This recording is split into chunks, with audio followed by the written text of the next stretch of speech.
Tariki 15 Gashyantare 2026 ikirere cya Kisangani cyatangiye kumvikanamo urusaku rw'indege z'intambara z'Abafaransa Rafale n'izitwara ibikoresho Airbus A400M. Hasigaye iminsi mike cyane kugira ngo isibaniro ry'intambara hariya mu burasirazuba bwa Kongo ryongere kuba ikibazo gikomeye cyane ku batuye Kongo ndetse n'abo mu karere k'ibiyaga bigari. Iyi ntabwo ari intambara isanzwe, uyu ni umugambi w'ibihugu by'ibihangange bikomeye kandi bifite imbaraga bihanganye n'ububasha bwa AFC M23 bumaze imyaka 5 yose muri Kongo bwarongeye kubura intambara. Kuva 2021 kugeza 2026 intambara ikomeje kuba nyinshi cyane mu burasirazuba bwa Kongo. AFC M23 imaze igihe kinini cyane yubaka leta mu yindi leta. Amateka atubwira ko kuva muri 2021 ubwo M23 yongeraga kubura mu mutwe ibonagana kugeza uyu munsi urugamba rwahinduye isura inshuro nyinshi cyane. Byo batangije barabihindura, bahindura ibikoresho, ingabo nyinshi zirahagwa bazana izindi kuko badasiba gutraininga buri mwaka, yaba ku ruhande rwa AFC M23 urwa leta Wazalendo, Abarundi n'abandi bose bashobora guhufasha leta ya Kongo. Twabonye ingabo za EAC East Africa ziza kurwana muri Kongo ariko zikaza kongera kugenda. Tubona ingabo za SADC Samidi RC zigerageza kumanura ibikoresho bikomeye cyane ndetse n'intambara n'amayeri y'intambara atandukanye ariko zikahasiga ibikoresho n'ubuzima. Ubu noneho isi yose yateraniye Kisangani. Iyi ntambara ntishingiye gusa ku mipaka, ishingiye ku nkingi 3 z'ubumara z'ingenzi: amabuye y'agaciro ya kijyambere, ibyo bita green minerals, hakaza kandi igikorwa cya balkanization cyo gucamo ibice Kongo n'ihuriro rya geopolitics aho Amerika, Ubufaransa n'Ubushinwa birwanira ijambo mu burasirazuba bwa Kongo, by'umwihariko muri Afurika yose nyine muri rusange. Ubu AFC M23 igiye guhangana n'uruhuri rw'ingabo n'imitwe 9 byose byishyize hamwe kugira ngo biyirwanye. N'ingabo zihurije hamwe umugambi umwe gusa: kwirukana AFC M23. Ariko abenshi ntibasibe kuvuga yuko harimo n'ubugambanyi bundi. Hari ugusiba izina rya AFC M23 ku ikarita y'isi ndetse no mu mateka ku buryo izibukwa nk'amateka. Ingaruka z'iyi ntambara zirenga imbibi za Kivu zikagera mu nteko z'abami ba kera cyane, yaba no mu bihugu bikomeye cyane bi Washington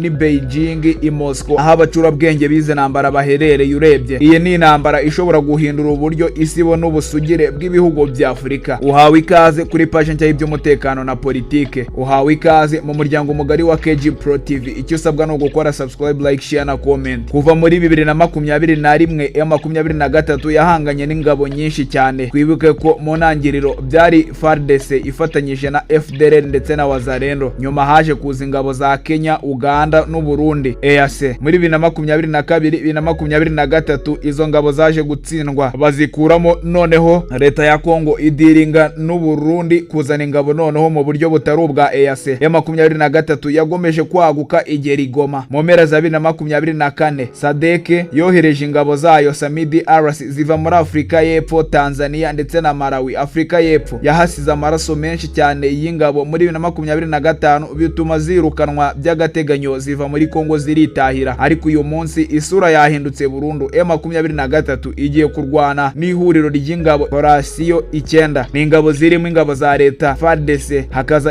FDLR, intera hamwe zigizwe ahanini n'abasize bakoze jenoside mu Rwanda, ingabo z'u Burundi, za Tanzania, Wazalendo n'utundi dutsiko tw'inyeshyamba, abacyancuro b'abanyaburayi n'ababarusiya ndetse n'ingabo z'Ubufaransa zamaze kugera Kisangani muri iki gitondo. Angola nayo niyahatanzwe kubera ko igiye kwinjiza ingabo mu masezerano y'ibanga. Hakaza igihugu cya Afurika y'Epfo nacyo gishobora kuza kugarura ingabo. Igarutse mu rugamba rwo kwihimura. Hari icyo ariko abasesenguzi bavuga kuko ingabo z'Abafaransa ziri kuza muri Repubulika Iharanira Demokarasi ya Kongo Kisangani. Bati kwinjira k'Ubufaransa ikisangani muri uyu mwaka 2026 ntabwo ari ubutabazi, ni ubugambanyi bukomeye cyane ku mugambi w'ibanga Emmanuel Macron ari gushaka kugarura ijambo ry'Ubufaransa muri Afurika. France Afrique ryamaze gucika mu burengerazuba mu bihugu nka Mali, Niger, Burkina Faso. Ubufaransa burashaka kwigarurira ibirombe bya lithium na tantalum biri muri Kivu ndetse na Maniema bukoresheje intambara yo kurinda ubusugire bwa leta ya Kongo nk'urwitwazo ndetse n'amasezerano ya hato na hato, aho abasesenguzi bavuga yuko Tshisekedi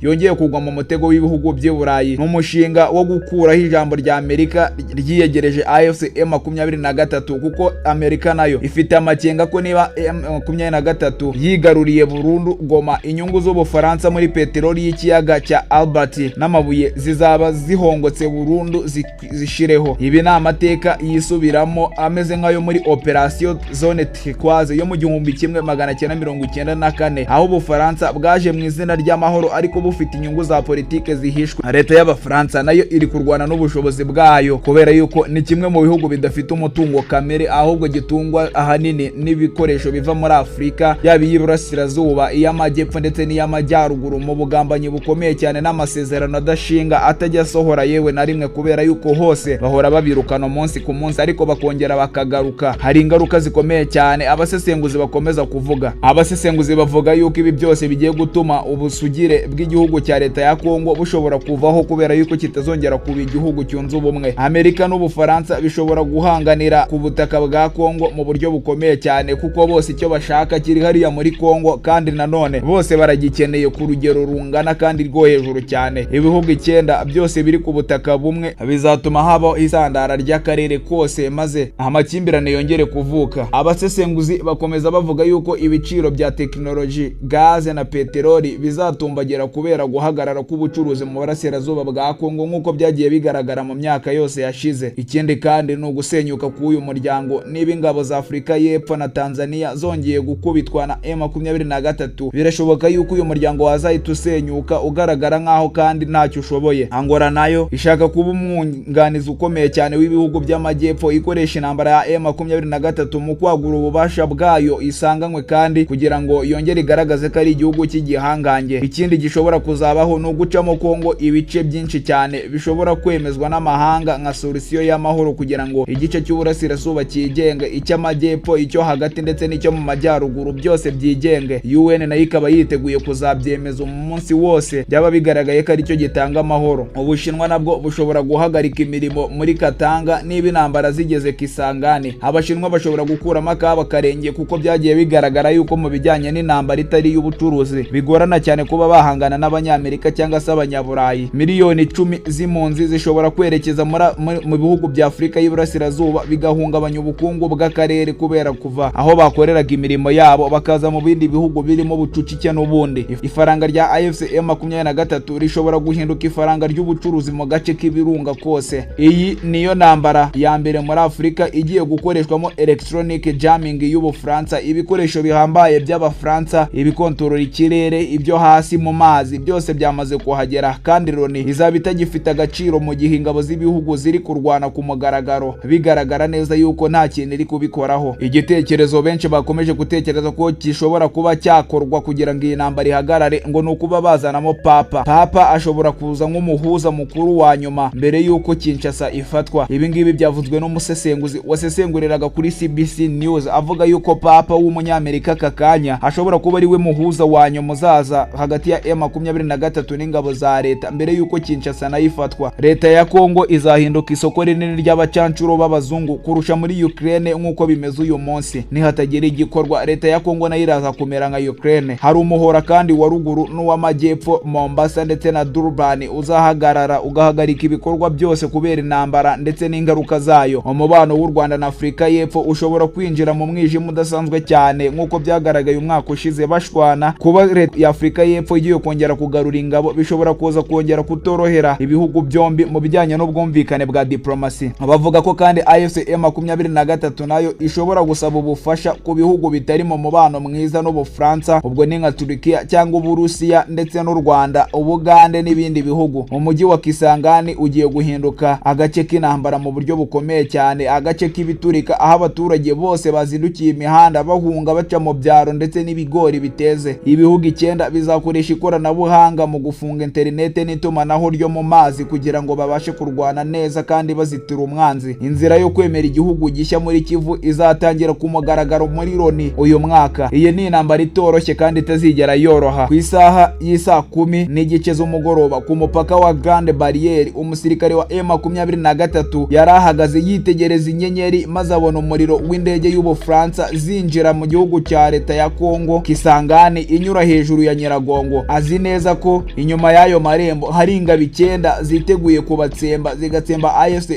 M23 nubwo nabo batoroshye, ariko azi n'irindi banga. Intambara ntabwo itsindwa n'umubare, itsindwa n'uwuzi icyo arwanira kandi akamenya icyo aharanira, by'umwihariko aharanira uburenganzira bw'abaturage. Ikisangani abajenerali b'Abafaransa nabo muri Angola abicaye mu nzu y'ubutasi busuzuma amakarita yose bareba icyakorwa kugira ngo AFC M23 yagiye igaragaza ubushobozi budasanzwe mu rugamba babashe kuba bayitsinda. Ikibazo bose bibaza baribaza bati niba Samidi RS itarashoboye gutsinda AFC M23 twebwe tuzabishobora, bizagenda bite? Tuzakoresha ubuhe buryo? Bizanyura mu zihe nzira? Mu gihe ingabo za Afurika y'Epfo ziri gupakurura ibikoresho byazo bishya Oliphant tanks, amakuru y'ubutasi aravuga ko AFC M23 nayo yamaze gushyira misile zikumira indege anti-aircraft ku misozi ya Masisi, Minembwe ndetse n'ahandi hose hashobora kuba hakoreshwa. Umwuka ntago umeze neza mu burasirazuba bwa Kongo, haratutumba umwuka w'intambara. Nubwo uyu munsi batari kurwana, ariko hari intambara imaze ukwezi kose itegurwa mu buryo bukomeye. Iyi ntambara igiye guhindura amateka y'isi, aho Kongo nshya igiye kuvukira mu maraso cyangwa se abami b'amahanga ndetse n'ingabo zabo bakaba bagiye guhambwa mu butayu n'ibirunga bya Kivu. Isi yose ihanze amaso Kisangani kuko amasasu ya mbere azaraswaho, azumvikana i Paris, i Rwanda, i Pretoria ndetse no mu bindi bihugu byose bishobora kugira uruhare mu iyi ntambara. Iyi ni KG Pro TV, uhawe ikaze mu muryango mugari wa KG Pro TV. Icyo usabwa kora subscribe, like, share na comment.